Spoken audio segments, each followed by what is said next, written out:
नमस्कार, मी Sudhir मोपल, DG1 electronics Alibag. मी Samsung मध्ये 5 मोड convertible fridge बद्दल तुम्हाला थोडक्यात माहिती सांगणार आहे. सॅमसंग 5 मोड कन्व्हर्टेबल मध्ये 5 मोड दिले, वेगवेगळ्या प्रकारचे मोड दिले, त्यानुसार तुम्ही कन्वर्ट करू शकता.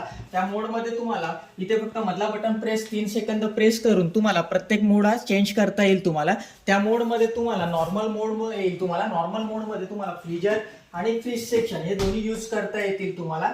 त्यानंतर तुम्हाला एक्स्ट्रा फ्रीज मध्ये तुम्हाला दोन्ही सेक्शन फ्रीज म्हणून यूज करता येईल. जर कन्वर्ट केला त्यानंतर तुम्हाला वरच्या सेक्शन मध्ये बर्फ जमणार नाहीये. तिसरा मोड आहे तुम्हाला सीजनल मोड. सीजनल मोड मध्ये तुम्हाला फ्रीज सेक्शन हा बंद करता येईल, फ्रीजर सेक्शन हा बंद करता येईल आणि फ्रीज सेक्शन फक्त यूज करता येईल तुम्हाला. चौथा मोड आहे तो तुम्हाला व्हॅकेशन मोड आहे. व्हॅकेशन मोड मध्ये तुम्हाला फ्रीज सेक्शन आहे तो बंद करता येईल आणि फ्रीजर सेक्शन फक्त चालू ठेवता येईल. त्यामध्ये फक्त तुम्हाला वरच्या सेक्शनला बर्फ जमेल. पाचवा मोड आहे तो तुम्हाला होम अलोन मोड आहे. होम अलोन मोड मध्ये तुम्हाला वरचा सेक्शन हा फ्रीज राहील आणि खालचा सेक्शन तुम्हाला बंद करता येईल.